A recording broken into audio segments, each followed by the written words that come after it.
많은 경우에 영유로 나와서 영유 연계 학원에 가면은 초2 정도부터 이게 약간 문제가 가시화가 돼요. 원서 읽기로 어휘를 쌓아가는 친구들은 방법이 어떻게 되냐면은 단어에 처음 접하는 때에는 이게 대충 좋은 단어다, 나쁜 단어다 이 정도 느낌만 갖고 있어요. 이게 많이 읽으면은 뜻이 점점 분명해져요. 지지배라고 생각하고 가장 현실적인 솔루션을 드리도록 하겠습니다. 백시영입니다. 남기성입니다. 오늘도 시청자 여러분들에게 팩트를 꽂아드리는 시간을 가지도록 하겠습니다. 좋은 사연들을 많이 보내주셔서 기대가 되는 시간입니다. 첫 번째 사연은 닉네임 임그녀님께서 보내주셨습니다. 감사합니다. 지금 아이는 영어 유치원 3년 다니고 연계학원 1년을 거쳐가지고 초3까지 영어 독서 중심으로 갔는데 AR 지수로는 4.5점대를 읽고 있고 실제로 실력으로 봐서는 6, 7점대도 읽고 있을 능력이 있는데 아무래도 이제 정서적인 격차를 감안을 해서 3, 4점대를 주로 읽고 있다. 이렇게 지금 판단하는데 궁금하신 거는 아이가 지금부터는 영어 교육을 어떻게 받으면 좋을까라는 지금 의문을 가지고 계시고요. 두 가지 정도를 생각하신 것 같아요. 일반적인 학원을 다녀가지고 영어를 좀 하니까 마스터반이라든가 좀 잘하는 반에 들어가야 되냐, 아니면은 독서 위주로 공부를 하는 게 좋을까라고 지금 고민을 하고 계십니다. 제 자식이다 하면 독서 중심으로 하는 게 맞다. 그리고 이분께서 지향하시는 것도 깊이 있는 학습이에요. 토플도 깊이가 아예 없진 않아요. 우리가 접하는 모의고사형 문제집보다 길이도 길고 그거에 대해서 어느 정도는 깊이 있게 다루는데 실은 진짜 호흡이 긴 원서랑 비교하면은 깊이가 훨씬 얕아요. 그렇죠. 그래서 정말 깊이 있는 사고를 영어를 통해서 기르시길 원한다 하면은 원서 읽기가 맞습니다. 그리고 이 말씀을 드릴게요. 저는 이 영유 3년 보내시고 초등학교 2학년 정도에 어머님께서 아이를 그 연계학원에서 빼신 이유를 대충 알겠어요. 많은 경우에 영유로 나와서 영유 연계 학원에 가면은 초2 정도부터 이게 약간 문제가 가시화가 돼요. 어떤 문제냐면은 학원에서는 책 난이도를 계속 높이거든요. 안 그럼 유치원 때 쓰던 교재랑 난이도가 다를 게 없게 돼요. 그렇기 때문에 난이도를 계속 높이는데 그게 초2 정도 되면은 굉장히 높아져요. 그럼 이때부터는 아이들이 상당수가 영유부터 꾸준히 했던 아이들 중에 상당수가 소화가 안 돼요. 네. 소화 불량 현상이 굉장히 두드러지는 게 바로 이 시점이에요. 그때 많이들 고민하시고 그냥 학원 끊으신 다음에 책 읽기로 돌리시는 분들이 있는데 대부분의 경우에는 이게 더 낫다 이렇게 보는 입장이고요. 지금 화상 영어 이런 거를 통해서 이제 스피킹도 하시고 SAT도 받고 있잖아요. 네. 좋다. SAT도 밸런스가 좋네요. 네네네. SA가 종류가 다양하잖아요. 네. 그래서 그 나이 또래 인지 수준에 맞는 영어 수준에 맞는 거를 이렇게 지도해 주시면은 괜찮다. 네. 이렇게 보는 입장이고요. 물론 이제 불안하실 수는 있어요. 학원을 안 다니시면 많이들 불안하세요. 왜냐? 나랑 내 자제분이랑 그 비교할 지표들이 없으니까 왠지 나 혼자 아이를 끼고 지도하는데 내가 아이를 망치고 있는 게 아닐까? 이런 불안이 있으신 것 같은데 믿음이 있으셔야 돼요. 아이가 진짜 지금 책을 좋아한다고 했어요. 이게 제가 판단하는 주요 요소 중에 하나인데 아이가 진짜 책을 좋아한다는 거는 이해가 된다는 거거든요. 그렇죠. 이해가 안 되는데 진짜 하나도 모르겠는데 좋아할 수가 없어요. 네. 이해가 되고 좋아하니까 집중해서 보고 있잖아요. 이게 제일 좋아요. 이게 진짜 보기 드문 기회다. 그렇죠. 이거를 살리시는 쪽으로 가야 된다. 그리고 이게 언제까지 지속이 될지 몰라요. 책에 대한 이 호기심이나 이 좋아하는 마음이 언제까지 지속될지 몰라요. 그래서 학원은 이게 약간 사춘기 들어서서 나는 이제 책은 버렸어. 나는 외부 세상에 관심이 많아. 난 친구가 최고야. 내 인생의 중심 친구들이랑 노는 거. 이렇게 되고 막 그 책이 손에 안 잡히고 이럴 때 학원을 보내셔도 늦지 않다. 맞습니다. 네, 이렇게 생각하고요. 네. 부모님이 잘 말씀해 주신 게 뭐냐면은 학원에 약간 이미 틀을 갖고 있고 거기에 애를 끼우는 시기잖아요, 지금. 이렇게 했을 때 아이가 영어를 싫어하게 될 가능성이 있을 것 같다. 이렇게 말씀을 해주셨고 인지하고 계시더라고요. 맞아요. 그러니까 좋아하는 거, 책을 좋아하니까 좋아하는 거를 하게 내버려 두시고 약간 길을 열어주시는 식으로 지도하시는 게 맞다. 자, 그리고 정불안하시다. 네.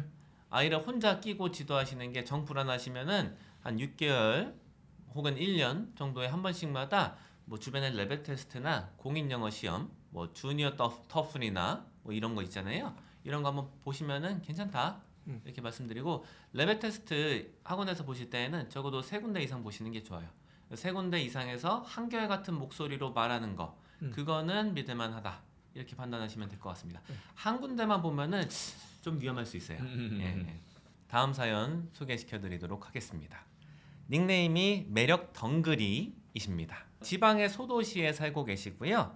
올해 2학년에 올라가는 남자아이를 두고 계십니다. 어머님께서는 영어를 잘 못하셔서 노부영이나 페파피그 이런 거 원서를 사놓고 아이가 이제 읽도록 하시는데 질문을 하면은 대답하기가 굉장히 곤란하다. 뭐 단어도 많이 모르시고 이제 발음 같은 것도 이제 본인이 확신이 없으시니까 곤란하시다 이런 말씀을 하시는 거예요. 그리고 영어 학습 방향이 워낙에 다양한데 이 중에서 어떤 방식으로 영어를 학습시키는 게 맞을지 확신이 없으시다. 그래서 뭐 개인 과외라도 붙여야 되냐 이렇게 고민을 하고 계시는데요. 어떻게 도움을 드릴 수 있을까요, 백신 원장님? 한 가지는 약간 두려움이 계신 것 같아요. 내가 지도하고는 내가 읽으면 좀 틀린 거를 얘를 알려줘서 잘못되는 거 아니야? 그 생각을 조금 이렇게 줄이시고 아이랑 같이 배운다 이렇게 생각하시면 좋을 것 같아요. 아이보다 더 많이 하는 걸 지금 알고 계시니까 그냥 리드한다 이렇게 하고 발음 같은 게 좀 불분명하시면은 좀 들어보시고 얘기를 해주시고 발음 그렇게 중요하지 않아요. 아이는 지금 중요한 거는 어머니와 만약에 이 그 학습의 이 시간을 보낸다는 그 자체가 중요하다고 봐요. 정확도보다는 아이의 경험 그리고 같이 하는 시간 거기에 더 중점을 두셨으면 좋겠고 어머니도 나도 좀 배운다 아이랑 같이 배운다 아이랑도 그런 걸 공유하면 좋겠어요. 자, 엄마도 잘 모르지만 너랑 같이 공부할 거다. 우린 같이 공부하고 있다. 나도 많이 배웠다. 나도 책을 많이 읽는다. 이런 그 메시지를 아이가 받으면은 좋을 것 같아요. 그러면은 이런 책들은 읽다 보면은 재미가 날 확률이 높아요. 그림도 많고 단어도 적다가 좀 거기서 살짝 이게 붙으면 시간은 좀 걸려요. 이제 좀 노력을 하고 투자하고 아이랑 시간을 보내시면은 이 책이 좋아지기 시작할 겁니다. 그때는 또 읽지 마라고 해도 막 읽는 때가 와요. 그러면 그때 이제 실력이 쫙 느는 거죠. 그래서 지금 방향성이라는 있는 건 상당히 좋다. 그래서 책을 위주로 이렇게 공부하는 게 좋다 이렇게 생각합니다. 조금만 진짜 극단적으로 예를 들어보면 saying 그거를 발음 많이 몰라서 쌈에 이렇게 읽었어요. 그래도 괜찮다라고 말씀하시고 그러면은 저는 이렇게 할 것 같아요.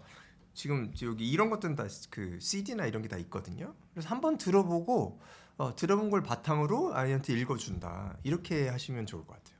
그래 해보자 해가지고 했는데 아이가 구체적으로 지금 뭐 얘가 뭐라고 하는 거야 라고 했을 때 모르겠어요. 그러면 그러니까 어떻게 대응하는 게 좀 좋을까요? 잘 모른다고 얘기하시는 게 맞을 것 같고요. 진짜 모르면. 근데 어느 정도 어렴풋이 생각은 있으실 것 같아요. 그림도 있고 하기 때문에 뭐 아이한테 얘기하면 되죠. 뭐 이렇게 해서 이렇게 한 것 같다? 그렇게 얘기는 하겠지만 뭔가 그래도 정확하게 알려주고 싶어 라고 했을 때 좀 뭔가 참고할 게 뭐가 정확하게 알려주고 싶어라는 생각을 조금 내려놓으셔야 돼요. 왜냐면 이게 어떻게 보셔야 되냐면 긴 터널을 가야 돼요. 지금 긴 터널인데 영어를 잘하신다 그러면 이 터널이 잘 보여요. 등이 쫙 내려와가지고 차선이 쫙 보이고 가는 거예요. 근데 아이들은 이렇게 공부하지 않아요. 흐릿하고 어두운 터널을 그냥 쑥 들어가서 막 달리다가 막 부딪히기도 하고 뭔지 모르겠고 근데 또 이게 또 재밌기도 하고 또 어느 순간은 갑자기 등이 딱 나타나가지고 눈 안에 쫙 펼쳐 보여서 명확하게 보여. 그러면 거기서 또 재미를 느끼고 근데 어머니도 같이 옆에서 같이 뛰면서 부딪히기도 하고 그걸 같이 경험한다고 생각하시고 그것을 즐겨야겠다 이렇게 생각하고 어머니가 등불이 돼서 명확하게 딱 그 보여주자는 길을 애는 재미가 없어요. 왜? 스스로 발견하지 않기 때문에 재미가 반감이 확 되는 거예요.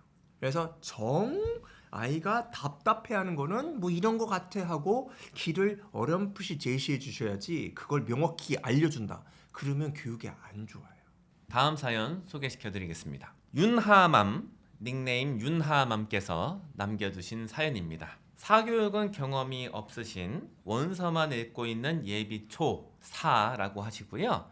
영어 영상 1시간, 영어 책 1시간을 루틴으로 하고 계시다고 해요. 그래서 랜드 오브 스토리, 펄시 잭슨 이런 거를 많이 읽었다. 최애 작품들이다. 이렇게 말씀을 하십니다. 근래에 유명 어학원에서 레벨 테스트를 받으셨대요. 그런데 피드백을 받으신 내용이 이겁니다. 리딩 실력이 어느 정도 되었지만 문법과 쓰기가 문제다.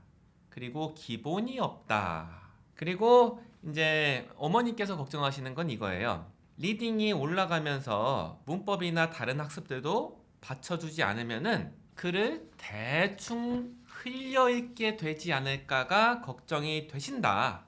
그래서 이제는 학원에 다녀서 이거를 강화를 시켜야 될까 고민이 되신다고 하는데요.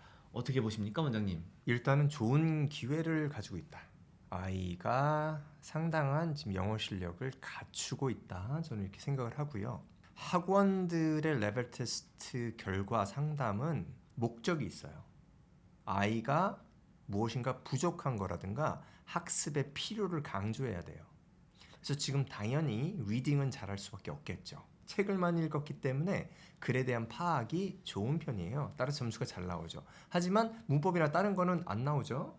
그러면 그걸 강조해서 그것이 부족하면 오히려 리딩도 나중에 가서는 부족해질 수 있다는 공포감을 조성하고 그것을 통해서 학원에 등록을 하게끔 하는 그런 구조가 있어요. 저는 그렇게 판단을 하고 있고요. 이 학생을 딱 보면은 저는 약간 좀 이상적인 미래가 그려지긴 합니다.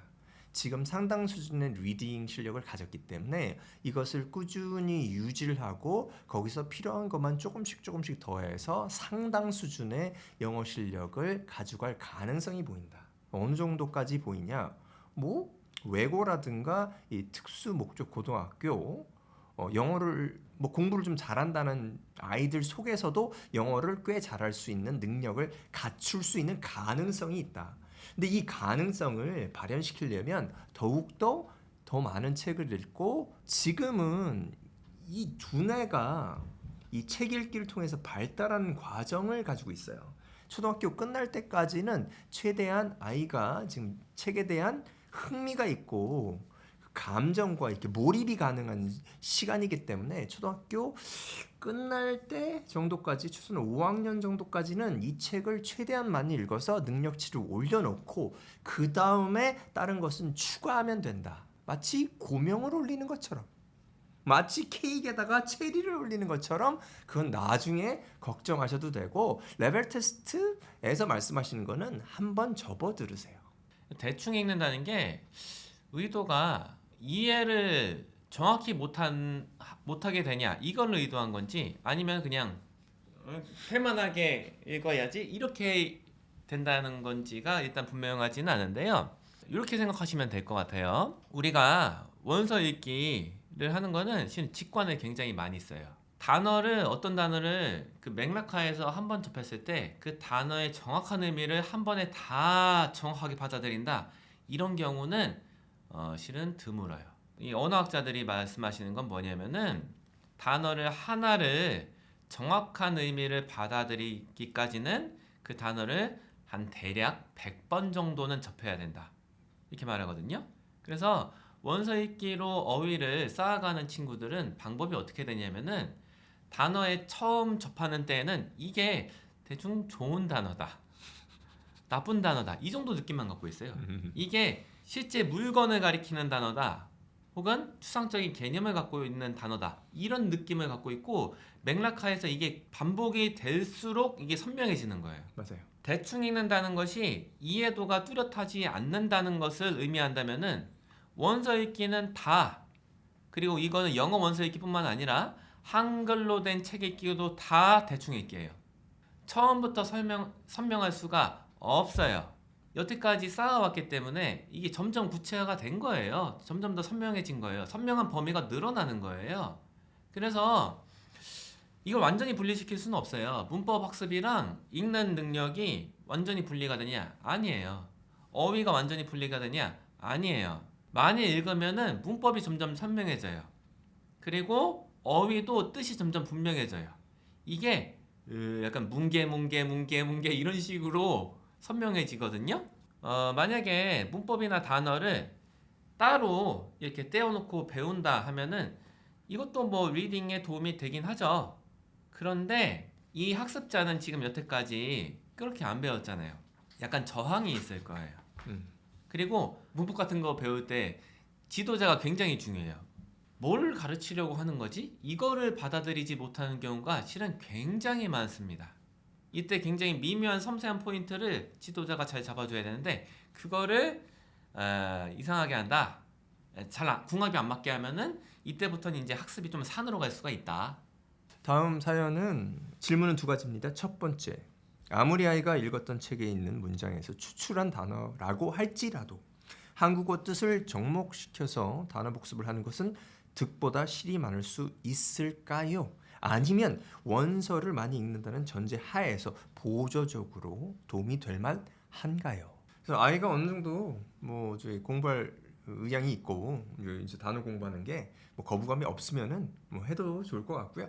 혹여나 좀 거부감이 있을 수도 있잖아요. 해보면 그러면은 뭐 나중에 하거나 하지 않으셔도 된다. 특히 이제 지금 리스트나 지금 아이 실력을 보면은 약간 형성 단계이기 때문에 여기서 거부감을 좀 줄이는 게 중요하잖아요. 그래서 책하고 좀 친해지면 좋으니까 거기에서 만약에 단어 공부가 방해된다 그러면 단어 공부는 빼셔도 좋다 이렇게 생각합니다. 예시로 해주신 게 데일리 퀴즈에서 이걸 20문제 정도 한다고 하시는데 이게 아이가 거부감이 없으면 하는 거는 괜찮다. 네. 저는 일단은 이제 디테일보다는 큰 그림을 보는 게 우선하다고 보면 이런 정도로 노력을 들인 거에 비해서 꺼내는 거는 적을 수 있어요. 굉장히 노력해서 만드는데 만약에 많은 학생들을 지도하는 분이시다. 그러면은 이거에 대한 효과를 뽑아낼 수가 있을 것 같아요. 그러나 그게 아니라 이제 특정한 뭐 한 명 자녀분만 이렇게 지도하는데 이렇게 많은 시간을 할애한다. 그러면은 저라면은 이 정도까지는 안 할 것 같아요. 저라면은 아예 이 지금 영어 발전 단계 속에서는 단어 부분은 빼고 가겠다. 나쁜 게 아니라 지금 시간 투자 대비해서 가져오는 게 그렇게 많지 않을 수 있기 때문에 그래요. 특별히 지도하시는 분의 이 노력에 비해서 가져가는 게. 네, 그거는 이제 감안하시고 스스로 생각하시고 고려하실 거라고 믿습니다. 이거를 안 해주면 그럼 어휘 습득이 안 되냐? 그렇지 않아요. 이 굉장히 아이가 지금 집중해서 이거를 읽고 듣고 하고 있잖아요. 이 과정을 거치다 보면은 어휘가 점점 이미지가 선명해집니다. 그래서 습득이 된다. 이게 실은 아이 입장에서는 빨리 결실을 맺고 싶은 아이가 있다면은 답답할 건데 지금 그렇지 않잖아요. 그러면 이 방법이 맞아요. 우리가 뭔가가 온전하게 습득이 되려면은 고민을 많이 해보고 생각을 많이 해봐야 되거든요.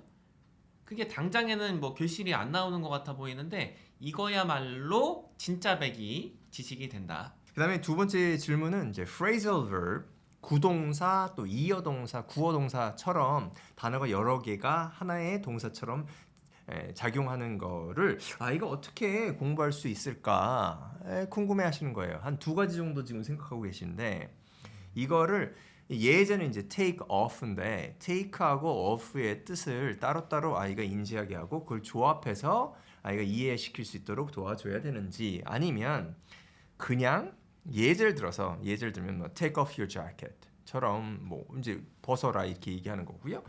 Her business is taking off 하면은 이제 사업이 잘 되기 시작한다. 이게 이륙하다라는 말에서 따온 거거든요. 그래서 이륙하는 것처럼 비즈니스가 이제 상승한다. 이런 것처럼 예제를 통해서 자연스럽게 배우는 게 좋은지 요거에 대한 고민을 가지고 계신 거예요. 저는 이것도 아까 그 어휘 정리랑 비슷한 입장인데요. 아이가 빨리 이거 테이크 의미 따로 알려주세요. off 의미 따로 알려주세요. 이게 막 답답해서 미치려고 한다. 이게 아니면은 그냥 스스로 생각하게 냅둬도 괜찮다. 이게 덩어리로 의미가 처음에 들어올 거고 의미가 선명하지 않을 거예요. 처음에 접했을 때. 이게 경험이 반복되면 될수록 off는 take off your jacket 할 때는 벗는 건데 지금 비즈니스가 옷을 벗나? 처음에 뭐야 이게 어떻게 되는 거야? 이게 생각을 하고 이상하거든요. 이렇게 하는 게 기억에 잘 남고 진짜 자기 내면화가 되는 방식이라고 저는 생각해요. 그래서 그 경험을 스스로 하고 생각하게 냅두시는 게 좋다. 예, 아이가 진짜 빨리 결과 이렇게 마음이 나중에 되면 될 가능성이 높아요. 많은 애들이 그렇게 되거든요. 그 전에 이 고민하고 생각해보는 그런 경험을 많이 접하게 해주시면은 그게 지금으로서 가장 좋을 것 같다. 저희 아이라면, 지지배라면은 그렇게 할 겁니다. 오늘도 소중한 사연들 저희 아이들이라고 생각하고 저희의 생각을 드렸습니다. 앞으로도 궁금하신 거나 좋은 사연 기다리고 있겠습니다. 그러면 저희가 또 좋은 시간을 마련하겠습니다. 그렇게 마무리할까요? 감사합니다.